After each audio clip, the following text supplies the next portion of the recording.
So we've talked about agriculture. In Indian agriculture, it's not an exception. It's true amongst, in developing countries in general, that too many people sit here producing very little at very low productivity levels. So the productivity levels are very low.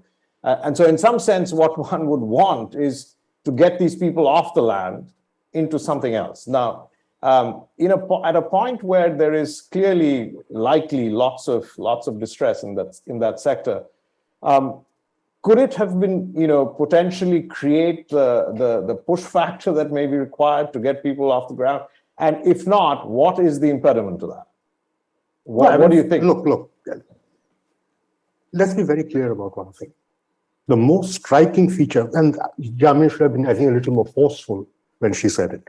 The most striking feature of what's been happening since 2017 is that for the first time in 30 years, the number of workers in agriculture has gone up.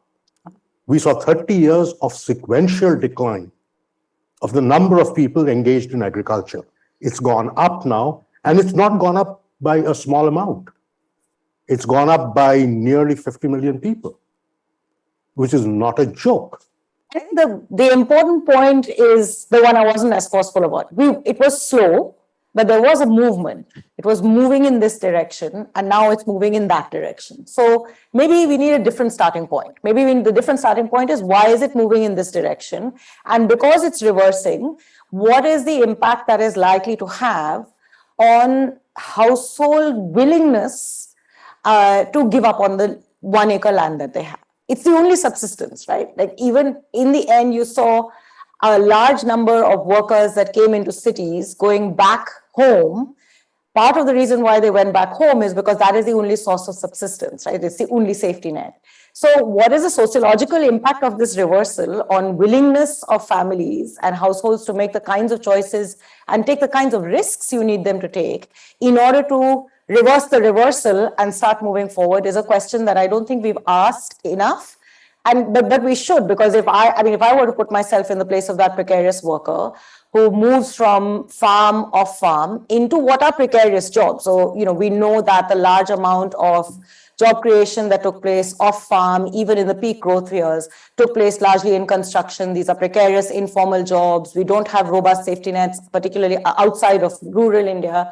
So there is precariety, and that means that you know that there's always a chance that you move back. What does that do to the kinds of choices that you make, the kinds of risk-taking appetite you have, the kinds of investment choices you make in at the household level in education, because a lot of this is private education?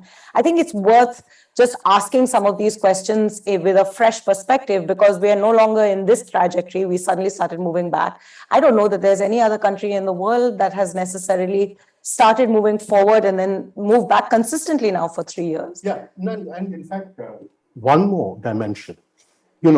Something else has reversed, which is, for the longest time, we've been talking about feminization of agriculture. Yeah. Okay, you've got defeminization of agriculture happening now, and this is all post-COVID. Okay, it's a part and parcel of the same story, which is that the non-farm rural sector, which is absorbing the rural youth, has stopped doing so. So let me come to that. That is the question we need to go to. Yeah. It's not you push people off the farm, you provide them with alternative opportunities. Now, those opportunities did exist and were being created. They stopped happening. So people are being forced back onto the farm. They're not doing out of choice, they're doing out of compulsion. So if I could just add one thing there, Amartya, which is one data point we didn't mention was, of course, also the numbers we see in the Narega scheme, which is also revealing that they are going back, and they would rather take the rural employment, quote unquote, employment offered by the government.